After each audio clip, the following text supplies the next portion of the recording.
Assalamualaikum dan salam sejahtera. Hari ini 20 Mei 2021, kembali lagi bersama saya Nur Sahira membicarakan 5 berita pilihan dalam Pumas 5 at 5.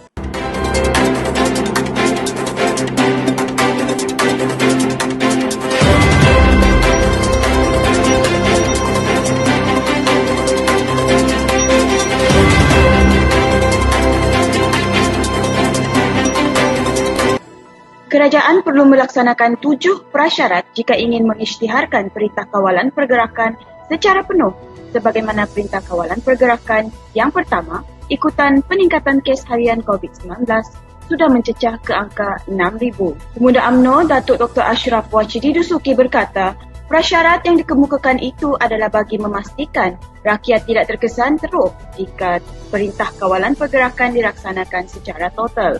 Antara prasyarat yang dikemukakan adalah yang pertama, wajib menutup semua operasi dan bukannya secara terpilih.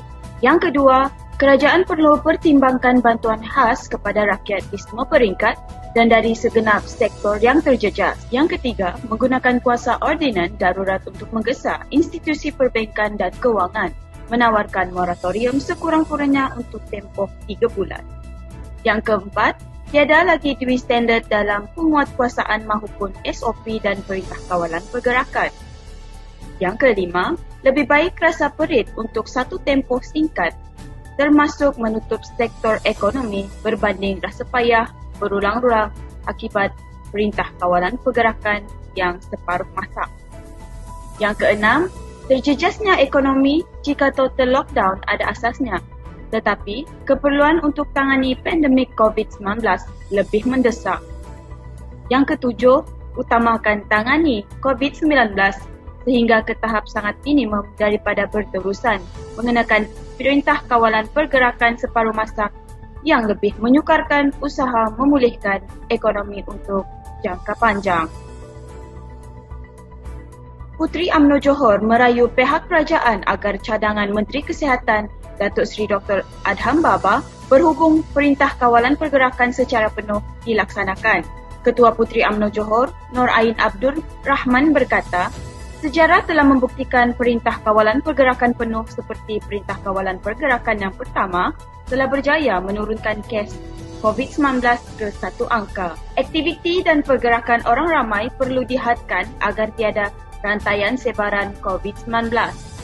Varian baru COVID-19 ini berisiko maut untuk semua, bukan warga emas sahaja tetapi semua peringkat umur. Tegasnya, fasiliti kesihatan negara berada di tahap yang genting dan mencapai penggunaan yang maksimum. Rakyat Malaysia bukan sahaja perlukan kesedaran tetapi perlukan ketegasan perundangan. Pengorbanan perlu dilakukan untuk negara, bukan konspirasi politik mana-mana pihak.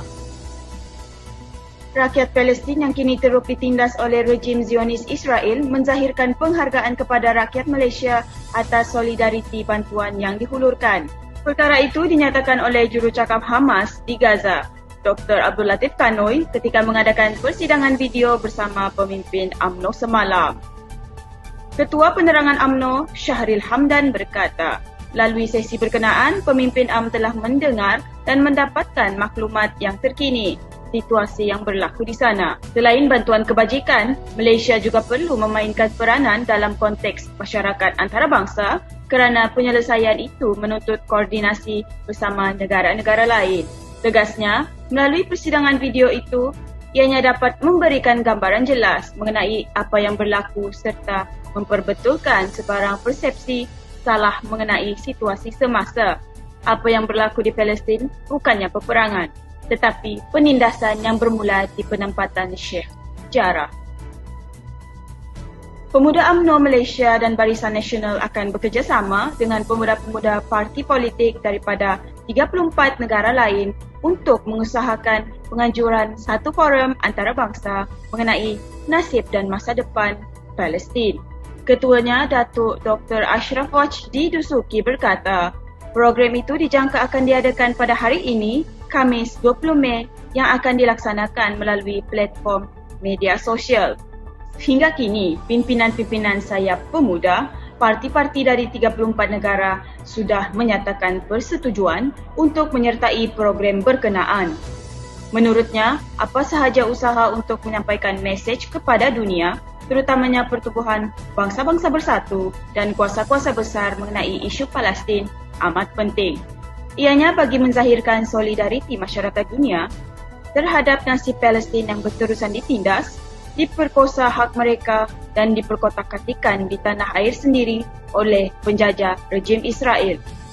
Doa merupakan senjata utama umat Islam di seluruh dunia bagi memberikan kekuatan kepada rakyat Gaza yang ketika ini masih berdepan serangan demi serangan daripada tentera Israel.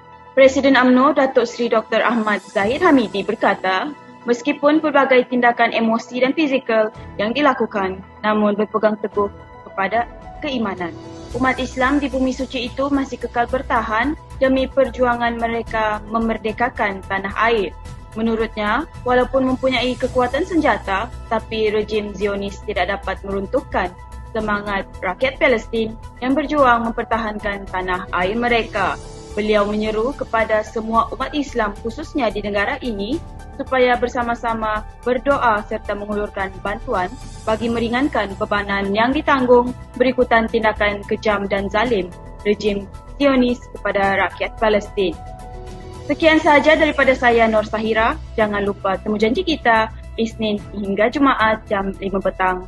5 berita pilihan hanya di Pumas 585. Assalamualaikum dan salam muafakat nasional.